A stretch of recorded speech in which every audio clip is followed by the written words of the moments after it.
सदियों पुरानी बात है। भारत की पश्चिमी सरहद पर, जहां आज की रेत में दफन अनगिनत कहानियां सांस लेती हैं, एक तेजस्वी और समृद्ध राज्य हुआ करता था, अमरकोट। यह केवल पत्थरों और महलों का समूह नहीं था, बल्कि वीरता, शौर्य और न्यायप्रियता का एक जीता जागता प्रमाण था। और इस गौरवशाली अमरकोट का हृदय था उसके युवा पराक्रमी राजकुमार महेंद्र।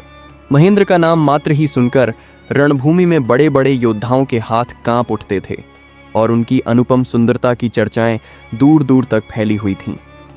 वे केवल एक राजकुमार नहीं थे, बल्कि साक्षात पराक्रम की मूर्ति थे, जिनकी चाल में एक शेर सी दृढ़ता और आंखों में अनंत आकाश सा गहरा चिंतन दिखाई देता था। उनका व्यक्तित्व ऐसा करिश्माई था कि जो भी उनसे मिलता वह अनायास ही उनके आकर्षण में बंध जाता, चाहे वह कोई साधारण प्रजाजन हो या कोई महान योद्धा। उनके मुखमंडल पर एक अलौकिक तेज था, जो उन्हें किसी सामान्य मनुष्य से कहीं ऊपर स्थापित करता था। राजकुमार महेंद्र का जीवन राजसी सुख सुविधाओं से भरा था, किंतु उनके भीतर एक अनूठी प्यास थी, प्रकृति को जानने की, उसके रहस्यों को भेदने की। उन्हें शिकार का गहरा शौक था। ये केवल मनोरंजन नहीं, बल्कि उनके लिए स्वयं को प्रकृति के करीब महसूस करने का एक माध्यम था। अक्सर वे अपने एक मित्र के साथ अपने राज्य की सीमाओं से भी परे बीहड़ जंगलों और विशाल रेगिस्तानों में शिकार पर निकल जाते थे।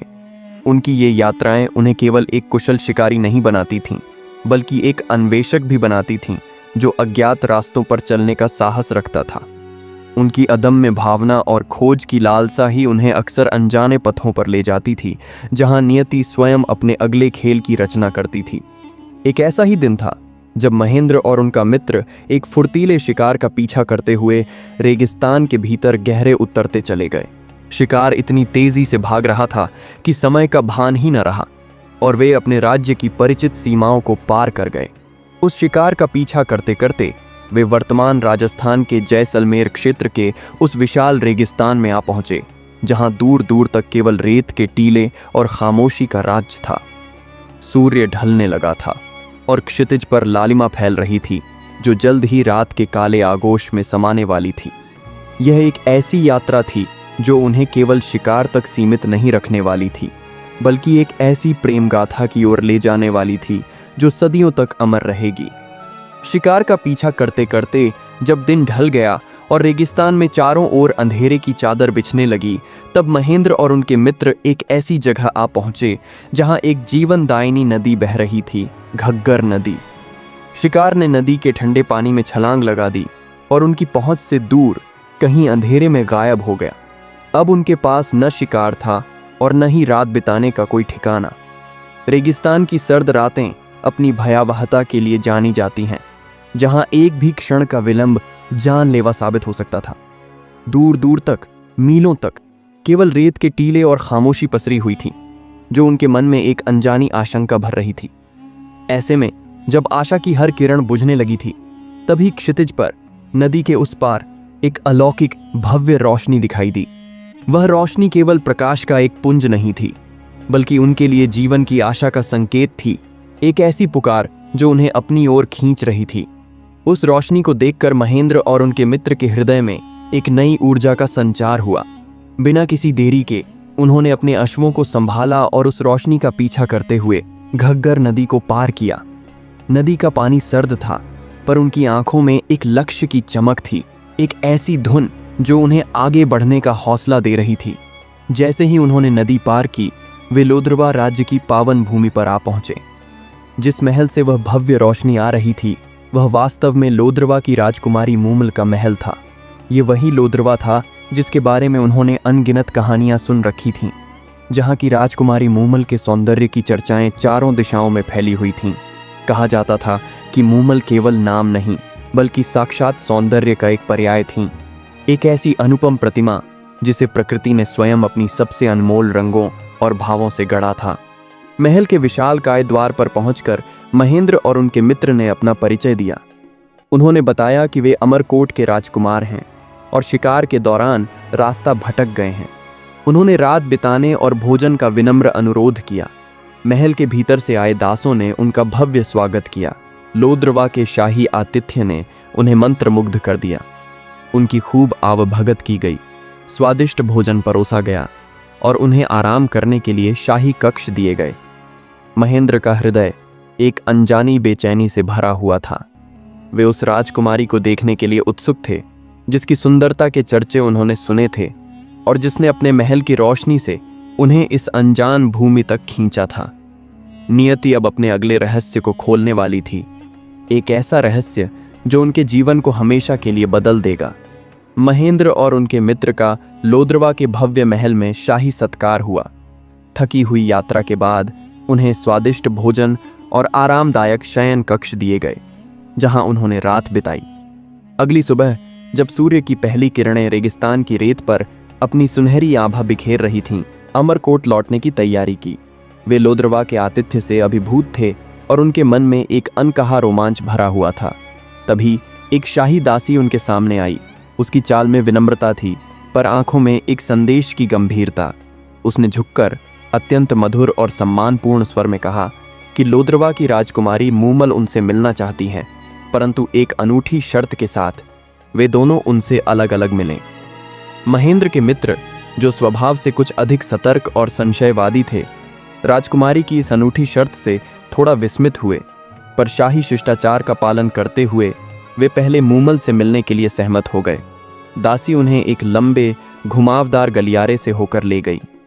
जैसे ही महेंद्र के मित्र गलियारे में आगे बढ़े, उन्हें एक के बाद एक कई भयावह और विशालकाय जानवर दिखाई दिए। कहीं एक गरजता हुआ बाघ, कहीं एक भयंकर शेर अपनी दहाड़ के साथ, और कहीं एक विशालकाय मगरमच्छ अपने जबड़े खोले हुए प्रतीत होता था। इन जानवरों की बनावट इतनी सजीव थी और उनका रूप इतना डरावना कि उसका हृदय भय से कांप उठा। वे एक पल भी वहां रुक नहीं पाए और अपनी जान बचाकर तुरंत वापस मुख्य द्वार पर लौट आए। उनके चेहरे पर डर और घबराहट साफ झलक रही थी। मित्र की दशा देखकर महेंद्र को आश्चर्य हुआ। उनके मन में जिज्ञासा और रोमांच का भाव एक साथ उमड़ पड़ा। उन्होंने अपने मित्र से पूरी बात सुनी, पर उनके भीतर उन रहस्यों को भेदने की अदम्य इच्छा जागृत हुई जिसे उनका मित्र देख नहीं पाया था। महेंद्र ने अपनी चमचमाती तलवार उठाई और बिना किसी भय के उसी गलियारे में प्रवेश किया। उन्हें भी वही भयावह दृश्य दिखाई दिए। वही गरजते हुए बाघ, वही दहाड़ते हुए शेर, वही भयानक मगरमच्छ।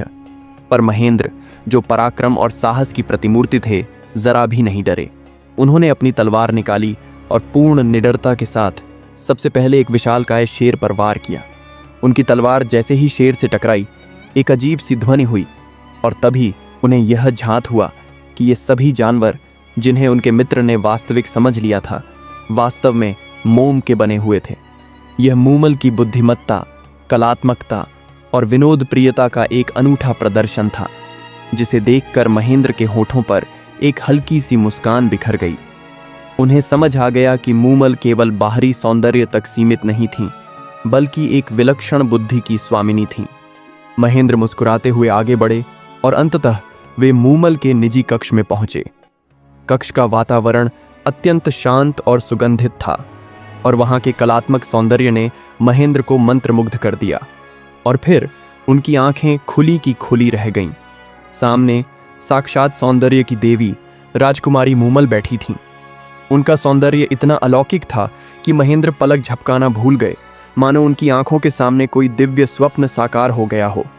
उनकी हिरणी सी आंखें, जिनमें चंचलता और गहराई का अद्भुत संगम था, उनके लंबे रेशमी केश जो रात की गहराइयों से भी अधिक रहस्यमय थे, और उनका पूर्ण चंद्रमा सा मुखमंडल जो शीतलता और तेज का अद्वितीय मेल था, इन सभी ने महेंद्र को पूरी तरह से मंत्रमुग्ध कर दिया। मूमल ने भी महेंद्र को देखा।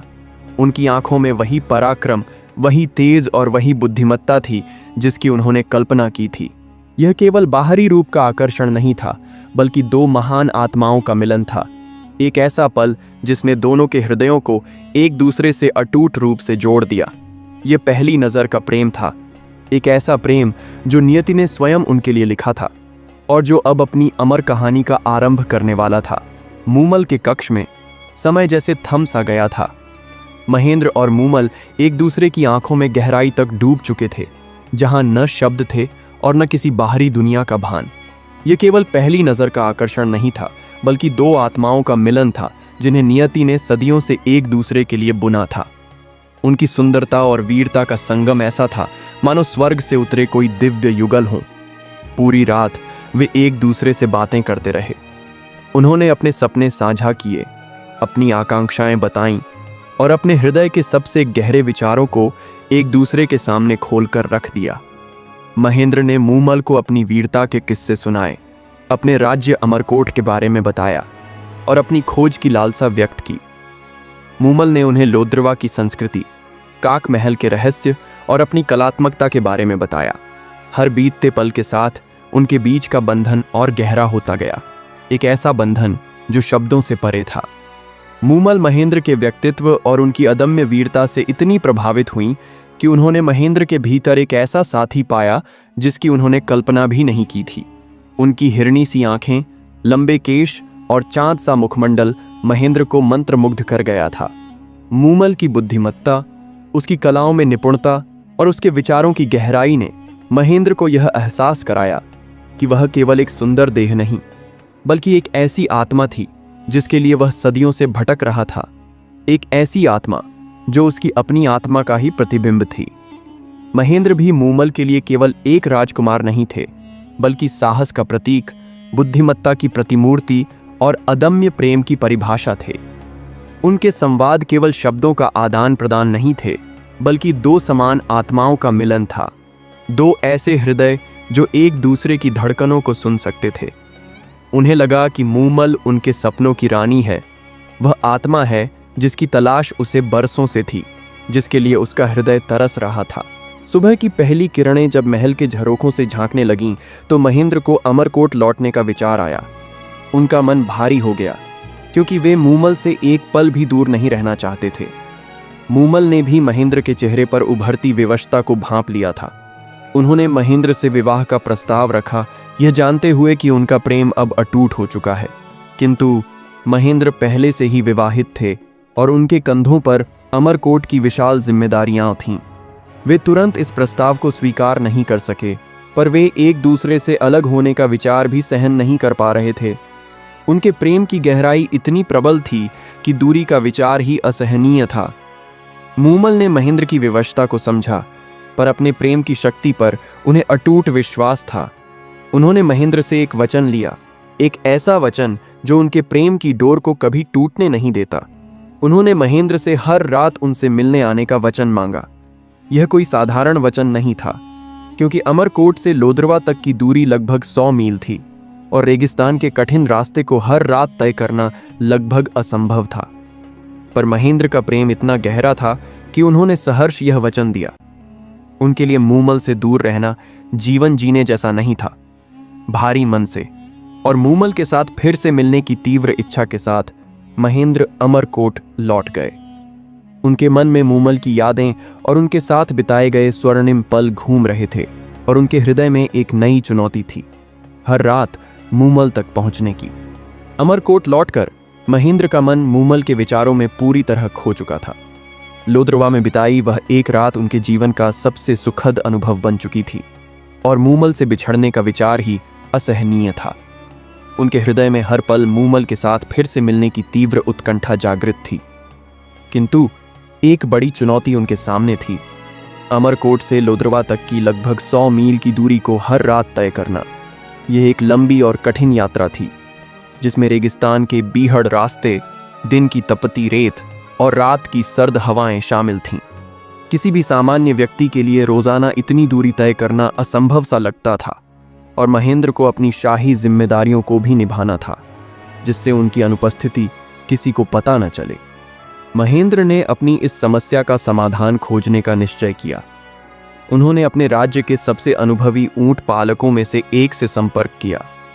उन्होंने ऊंट पालक को अपनी आवश्यकता बताई। उन्हें एक ऐसे ऊंट की आवश्यकता थी जो सूर्यास्त के बाद उन्हें लोद्रवा पहुंचा सके और सूर्योदय से पहले वापस अमरकोट ला सके, बिना किसी को उनके गुप्त प्रेम संबंध का पता चले। ऊंट पालक ने महेंद्र की असाधारण जरूरत को समझा और उन्हें अपना सबसे तेज और अद्भुत ऊंट दिया, जिसका नाम था चीतल। यह चीतल कोई साधारण ऊंट नहीं था। वह अपनी फुर्ती, अदम्य शक्ति और स्वामी भक्ति के लिए पूरे सिंध प्रांत में विख्यात था। उसकी गति इतनी तीव्र थी कि वह मीलों का कठिन सफर पल भर में तय कर लेता था, जैसे हवा से बातें कर रहा हो। चीतल रेगिस्तान के जटिल और दुर्गम रास्तों को भी बड़ी आसानी से पार कर लेता था, बिना कभी रास्ता भटके। अगले लगभग 8 महीनों तक महेंद्र और चीतल की जोड़ी ने एक अविस्मरणीय गाथा लिखी। हर रात जब अमरकोट और उसका शाही महल गहरी नींद में डूबा होता, महेंद्र अपनी विश्वसनीय ऊंटनी चीतल पर सवार होकर लोद्रवा की ओर निकल पड़ते थे। चीतल उन्हें रात के अंधेरे में भी बिना किसी बाधा के सीधा मूमल के काक महल तक पहुंचा देती थी। भोर होने से पहले वे अमरकोट लौट आते थे और उनके गुप्त प्रेम संबंध का किसी को भी पता नहीं चल पाता था। इन गुप्त मुलाकातों में महेंद्र और मूमल घंटों एक दूसरे से बातें करते, अपने हृदय की गहराइयों को खोलते और अपने प्रेम को दिन ब दिन गहरा करते।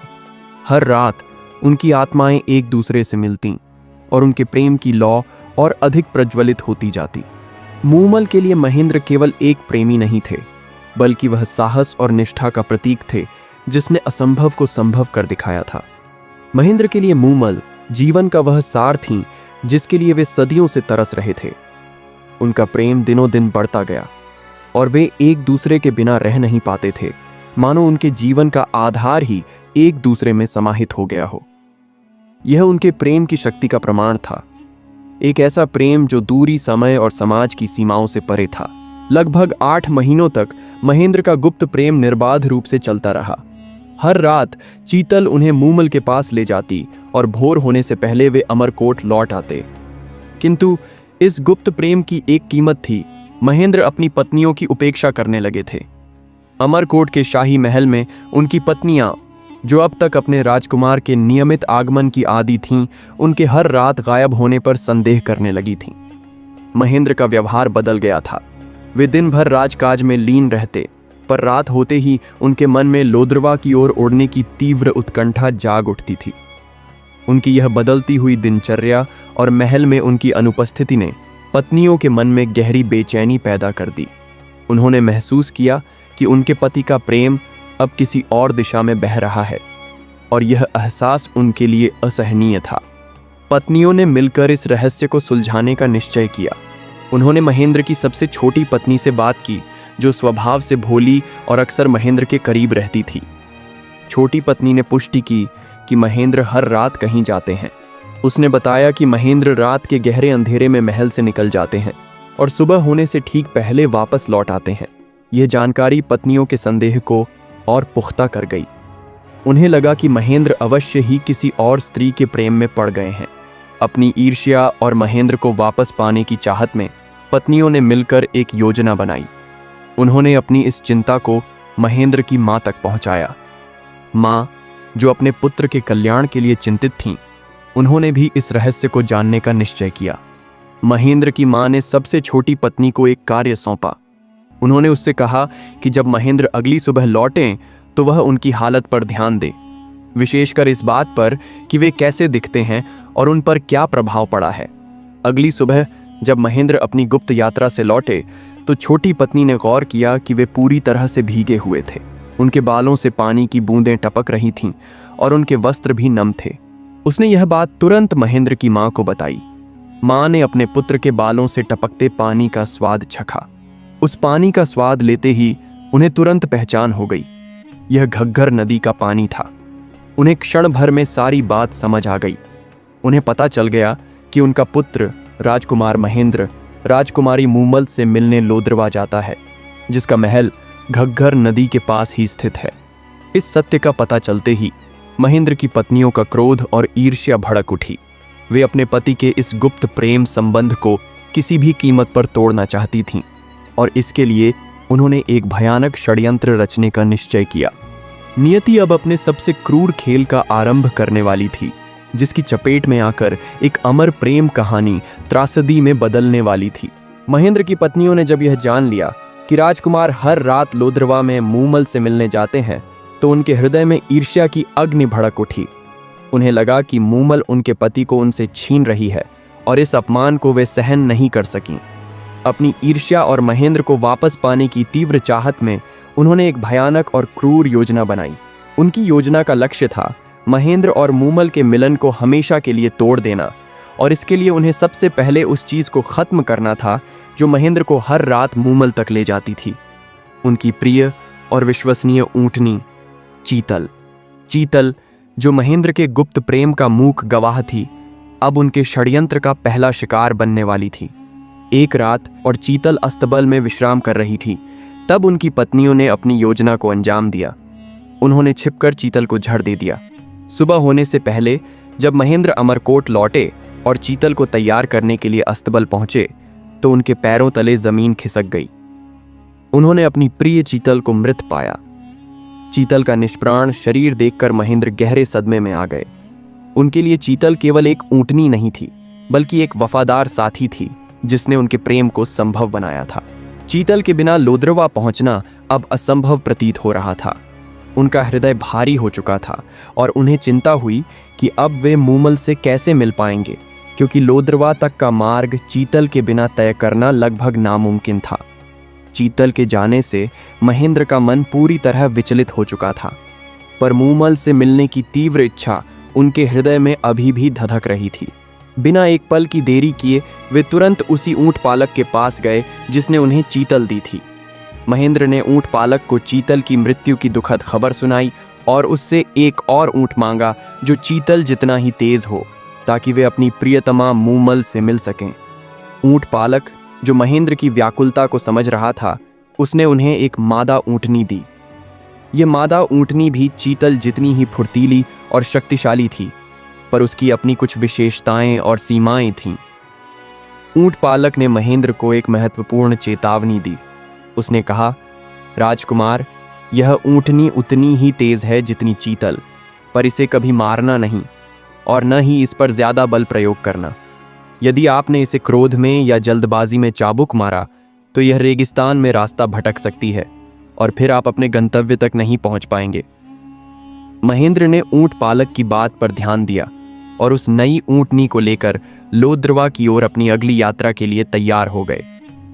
उन्हें नहीं पता था कि यह चेतावनी और उनकी एक छोटी सी गलती कैसे उनके अमर प्रेम को एक ऐसे मोड़ पर ला खड़ा करेगी जहां से वापसी असंभव होगी।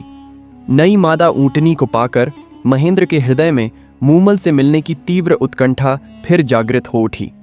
वे उस रात भी लोद्रवा जाने के लिए तैयार थे। अपनी प्रिया से मिलने की धुन में वे इतने मग्न थे कि उन्हें समय और स्थान का कोई भान नहीं था। रात्रि के गहरे अंधेरे में वे अपनी नई ऊंटनी पर सवार हुए और लोद्रवा की ओर चल पड़े। रेगिस्तान की खामोशी में केवल ऊंटनी के कदमों की आवाज सुनाई दे रही थी। महेंद्र अपने मन में मूमल के मुस्कुराते चेहरे की कल्पना कर रहे थे और हर पल उन्हें लग रहा था कि वे अपनी प्रिया के और करीब पहुंच रहे हैं। लेकिन नियति ने उनके लिए कुछ और ही लिख रखा था।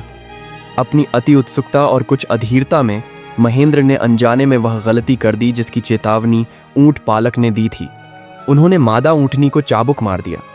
यह केवल एक चाबुक का वार नहीं था, बल्कि नियति का एक क्रूर खेल था जिसने उनके प्रेम की दिशा बदल दी। ऊंट पालक की चेतावनी के अनुसार चाबुक लगते ही मादा ऊंटनी अपनी राह भटक गई। वह रेगिस्तान के जटिल और अनजान रास्तों में भटकने लगी, जिससे महेंद्र को लोद्रवा पहुंचने में बहुत देर हो गई। रात का अधिकतर हिस्सा बीत चुका था और सूर्योदय होने में बस कुछ ही घंटे बचे थे। महेंद्र व्याकुल थे। उन्हें डर था कि वे मूमल से नहीं मिल पाएंगे या मूमल उनकी प्रतीक्षा करते करते थक जाएंगी। इस बीच लोद्रवा के काक महल में राजकुमारी मूमल महेंद्र का बेसब्री से इंतजार कर रही थीं। हर बीतते पल के साथ उनकी चिंता बढ़ती जा रही थी। उन्हें समझ नहीं आ रहा था कि महेंद्र क्यों नहीं आए, जबकि वे कभी अपनी प्रतिज्ञा से विचलित नहीं होते थे। मूमल की बहन सुमल ने अपनी बहन की बढ़ती हुई बेचैनी को देखा। वह मूमल को खुश करने और उनका मन बहलाने के लिए कुछ भी करने को तैयार थी। सुमल, जो अपनी चंचलता और शरारती स्वभाव के लिए जानी जाती थी, उसने मूमल को खुश करने के लिए एक अनोखी योजना बनाई। उसने एक पुरुष का वेश धारण कर लिया। उसने अपने बालों को छोटा किया, पुरुष के वस्त्र पहने और एक नकली मूंछ लगाकर बिल्कुल महेंद्र जैसा दिखने का प्रयास किया। वे दोनों खेलती रहीं, हंसती रहीं और देर रात तक बातचीत करती रहीं। खेल खेल में और बातों में मग्न होकर वे दोनों कब सो गईं, उन्हें पता ही नहीं चला। सुमल अभी भी पुरुष के वेश में ही मूमल के साथ लेटी हुई थीं। आधी रात को लगभग 4-5 बजे महेंद्र अंततः काक महल पहुंचे। उन्हें महल के अंदरूनी हिस्सों की भ्रमभरी संरचना अब पूरी तरह याद थी और वे बिना किसी बाधा के मूमल के कक्ष तक पहुंच गए। उनका हृदय धड़क रहा था, आंखों में अपनी प्रिया से मिलने की चमक थी। लेकिन जैसे ही वे कक्ष के द्वार पर पहुंचे, उन्होंने वह दृश्य देखा जिसने उनके हृदय को चकनाचूर कर दिया, उनकी आत्मा को भीतर तक हिला दिया। उन्होंने मूमल को एक पुरुष के साथ बिस्तर पर लेटे हुए देखा जिसे वे अपनी आंखों पर विश्वास नहीं कर पा रहे थे। महेंद्र को लगा कि उसने अपनी आंखों से सबसे बड़ा विश्वासघात देखा है। उनके मन में क्षण भर के लिए भी यह विचार नहीं आया कि वह पुरुष सुमल हो सकती है, क्योंकि उनके मस्तिष्क पर क्रोध और निराशा का पर्दा पड़ी हुआ था। वियोग की पीड़ा, लंबी प्रतीक्षा और प्रेम की पवित्रता पर उनका अटूट विश्वास एक पल में बिखर गया, जैसे रेत का महल हवा के एक झोंके से ढह जाए। उनका हृदय क्रोध, निराशा और गहरे दर्द से भर गया। महेंद्र को लगा कि मूमल ने उन्हें धोखा दिया है, उनके प्रेम का अपमान किया है, उनकी निष्ठा को कलंकित किया है। बिना एक शब्द कहे, बिना एक पल रुके, महेंद्र उसी क्षण वापस मुड़ गए। उनके पैरों में जैसे आग लगी हुई थी और उनके हृदय का दर्द उन्हें दौड़ने पर मजबूर कर रहा था। उनका हृदय भारी हो चुका था, उनका मन असहनीय पीड़ा से घिरा हुआ था। वे तेजी से महल से बाहर निकले, अपने चाबुक को दरवाजे पर गिराकर अपने ऊंट पर सवार हुए और अंधाधुंध अमरकोट की ओर दौड़ पड़े। महेंद्र के मन में केवल एक विचार था, धोखा, और इस अविश्वास की आग में उनका निर्दोष प्रेम जलकर राख हो गया था। उनकी सारी भावनाएं भस्म हो चुकी थीं। आधी रात को महेंद्र के क्रोधित होकर वापस लौटने के बाद लोद्रवा के काक महल में अगली सुबह एक अजीब सी खामोशी छाई हुई थी। मूमल जब सोकर उठीं तो उन्हें अपने कक्ष में महेंद्र की हल्की सी खुशबू महसूस हुई, एक ऐसी खुशबू जो उनके हृदय को छू गई। उनकी आंखें महेंद्र को ढूंढने लगीं, पर वह कहीं नहीं मिले। तभी उनकी बहन सुमल, जो अभी भी अपनी शरारत के खुमार में थी, हंसी को रोकते हुए मूमल को पिछली रात की अपनी पूरी शरारत के बारे में बताने लगी। कैसे उसने मूमल का मन बहलाने के लिए पुरुष का वेश धारण किया था और वे कैसे खेलते खेलते सो गए थे। पर जैसे ही मूमल ने पूरी बात सुनी, उनके हृदय में एक भयंकर डर समा गया। उन्हें तुरंत आभास हो गया कि महेंद्र आए होंगे और उन्होंने सुमल को पुरुष वेश में देखकर गलत समझ लिया होगा। यह एहसास मूमल के लिए किसी वज्रपात से कम नहीं था। उन्हें पता था कि एक छोटी सी गलतफहमी ने उनके अमर प्रेम की नींव को हिला दिया है और यह शायद एक ऐसी दरार है जिसे भरना असंभव है। मूमल का हृदय असीमित पीड़ा से भर उठा। उन्हें लगा कि उनका जीवन व्यर्थ है जब उनका प्रेम, उनकी आत्मा का साथी उन पर अविश्वास करता है, उन्हें धोखेबाज समझता है। उन्होंने तुरंत संदेशवाहकों को तैयार किया और उन्हें अपनी सारी शक्ति लगाकर जितनी तेजी से हो सके अमरकोट की ओर दौड़ाया। उनके संदेशों में एक एक शब्द में अपनी सारी सच्चाई बयान की गई थी। कैसे सुमल ने केवल उनका मन बहलाने के लिए वह रूप धरा था और कैसे उनका प्रेम महेंद्र के लिए अटल था।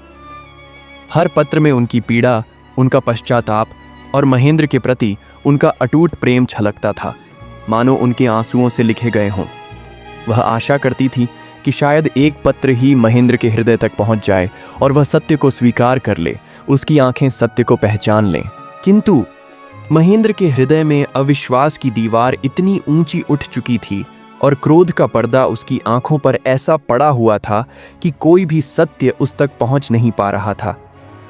मूमल के भेजे गए सभी संदेशवाहक अमरकोट पहुंचे, पर महेंद्र ने क्रोधित होकर उन्हें लौटा दिया। उन्होंने उन संदेशवाहकों की बातें सुनने से भी इनकार कर दिया। उन्हें लगता कि ये सब मूमल के झूठ और छल को छिपाने के प्रयास हैं।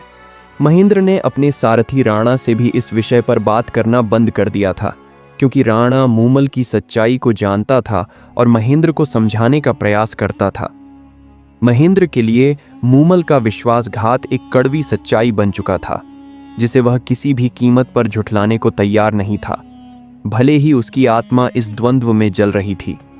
उसकी पत्नियों ने भी इस स्थिति का लाभ उठाया और मूमल के कई पत्रों को महेंद्र तक पहुंचने ही नहीं दिया। जिससे महेंद्र का अविश्वास और गहरा होता चला गया। मूमल ने जब देखा कि उसके सारे प्रयास व्यर्थ जा रहे हैं, कोई भी संदेश महेंद्र तक नहीं पहुंच पा रहा, तो उसने एक अंतिम और हताश प्रयास करने का निर्णय लिया। उसने अपनी सबसे प्रिय दासी को महेंद्र के पास भेजा, उसे एक अमूल्य निशानी के साथ, वह मोतियों का हार जो महेंद्र ने उसे अपने प्रेम के प्रतीक के रूप में दिया था और जिसे मूमल ने अपने प्राणों से बढ़कर संजो कर रखा था। संदेश था कि यदि महेंद्र उस निशानी को लौटा दे तो वह समझ जाएगी कि उनका प्रेम सचमुच समाप्त हो चुका है और फिर उसे जीने की कोई आशा नहीं बचेगी। मूमल के मन में अभी भी एक अधूरी आशा थी कि शायद इस निशानी को देखकर महेंद्र को अपने प्रेम की याद आ जाए और वह सत्य को स्वीकार कर ले, उसकी आंखें सत्य को पहचान लें। दासी अमरकोट पहुंची और उसने कांपते हाथों से महेंद्र को वह हार दिया। महेंद्र ने उस हार को देखा। एक पल के लिए उसके हाथ कांपे, उसकी आंखों के सामने मूमल का मुस्कुराता चेहरा घूम गया। उसे मूमल के साथ बिताए गए मधुर पल याद आए, जब उसने वह हार उसे अपने हाथों से पहनाया था। हर मोती में उनके प्रेम की चमक थी, पर फिर अविश्वास की छाया उसके मन पर हावी हो गई। क्रोध और आत्मसम्मान का घाव फिर हरा हो गया। उसने क्रोध में वह हार दासी को वापस करते हुए कहा, जो धोखेबाज है उसे इन निशानी की क्या आवश्यकता, ले जाओ इसे और कह देना कि महेंद्र अब किसी छल में नहीं फंसेगा। महेंद्र के कटु वचन और उस हार की वापसी मूमल के लिए अंतिम प्रहार था, एक ऐसा वज्रपात जिसने उसके बचे खुचे विश्वास को भी खंडित कर दिया। जब दासी ने मूमल को वह मोतियों का हार लौटाया और महेंद्र के कट्टू शब्दों को बताया, तो मूमल का हृदय टूटकर बिखर गया। उसके चेहरे पर एक मृत्युवत शांति छा गई, जैसे प्राणों ने शरीर को छोड़ दिया हो। उसकी आंखों की अंतिम आशा की किरण भी बुझ गई। उसे लगा कि अब उसका जीवन व्यर्थ है, जब उसका प्रेम, उसकी आत्मा का साथी उस पर अविश्वास करता है, उसे धोखेबाज समझता है। यह एहसास मूमल के लिए किसी वज्रपात से कम नहीं था। एक छोटी सी गलतफहमी ने उनके अमर प्रेम की नींव को हिला दिया था, और यह शायद एक ऐसी दरार थी जिसे भरना असंभव था। महेंद्र के परित्याग से मूमल को गहरा आघात लगा। उनका सौंदर्य फीका पड़ने लगा और वे दिन रात महेंद्र की याद में रोती रहती थीं। उन्हें लगा कि महेंद्र ने शायद उसे भुला दिया है या अमरकोट के सुख विलास में खोकर अपना वादा भूल गया है। उनकी आंखें तो रेगिस्तान में अपने प्रियतम को खोज रही थीं, पर मन के भीतर एक अदृश्य भय पनप रहा था। इस असहनीय पीड़ा और बढ़ते वियोग को देखकर मूमल की चंचल बहन सुमल का हृदय भी द्रवित हो उठा। उसने अपनी बहन की आंखों में उस दर्द को देखा जिसे वह सहन नहीं कर पा रही थी। मूमल ने अपने कक्ष में जाकर स्वयं को बंद कर लिया। उसने खाने पीने का त्याग कर दिया और बस मौन रूप से महेंद्र की याद में घुलने लगी। अपने ही अश्रुओं में डूबती चली गई। उसकी सांसें धीमी पड़ने लगीं और शरीर कमजोर होता गया। दिन ढलते और रातें आती जाती रहीं, पर मूमल की आंखों की नींद और मन का चयन दोनों ही महेंद्र के साथ चले गए थे। रात में जब तारों भरी चांदनी महल पर बिखरती, तो वह अकेले अपने कक्ष में बैठी रहती। महेंद्र के साथ बिताए गए उन स्वर्णिम पलों को याद करती।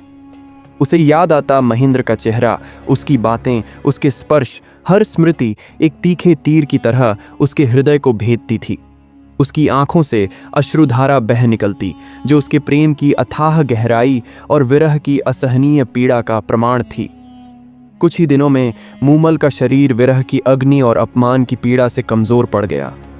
उसकी जीवन शक्ति क्षीण होती जा रही थी, जैसे जलता हुआ दीपक तेल के बिना बुझने लगे। उसकी बहनें उसे बचाने का हर संभव प्रयास करती रहीं। वैद्य बुलाए गए, हर संभव औषधि दी गई, पर मूमल ने जीने की सारी इच्छा छोड़ दी थी।